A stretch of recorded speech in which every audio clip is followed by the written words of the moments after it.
No dia a dia, a gente acha que as pessoas ouvem falar e parece que é medicação, ou vou estender para suplemento ou comida, sim ou não, né?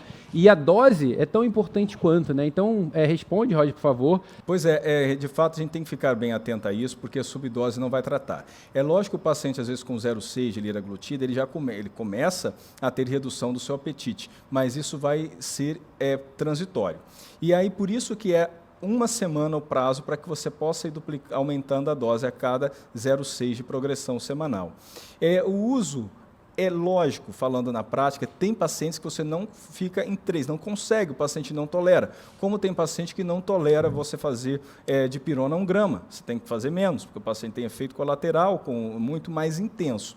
Esse efeito colateral mais intenso impede, mas ele é um efeito pleotrópico, talvez, para ir benéfico para outras coisas. E quando a gente lida com medicamentos para adultos, diferentemente de quando a gente fala de medicação para criancinhas, nós estamos lidando com dose fixa para quem tem 200 quilos, como para quem tem 150. Né? Isso é bem variável, diferente. Mas, certamente, a progressão ela é fundamental. Persistência em doses mais baixas também persiste sintomas, efeitos colaterais. Então, é o que eu falo para o paciente. Às vezes ele chega no 1,8, ele quer ficar ali, porque um dia ele usou Victoza, que era só até 1,8, ele não quer ir para frente. Eu falo, até 1,8 você controla bem tudo, mas não controla tão bem o peso. Quer controlar bem, passa daí. Aí ele passa daí, ele consegue muitas vezes tolerar os efeitos, né? Mas essa é a importância. Queria perguntar para o Dr. Paulo também em relação a essa questão da dose, mas e quando o paciente chega lá no 0,8 e passa mal? Você para por ali, como é que conduz esse tipo de paciente? Isso acontece muito, essa colocação, isso acontece em alguns pacientes. O que a gente tem que fazer, qual a orientação que a gente tem que dar? Se ele passou, depois de uma semana, para dose superior, ou seja, aumentou 0,6 e começou a passar mal, ele deve voltar para a dose anterior, mas não abandonar o medicamento.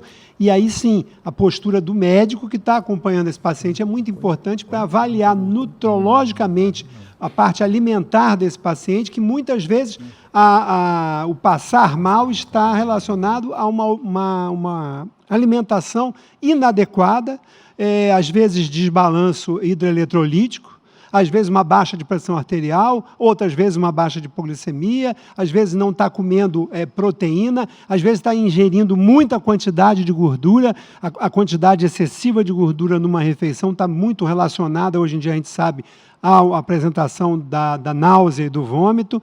E então o que a gente tem que orientar o paciente? Volta para a dose anterior, mas não abandona.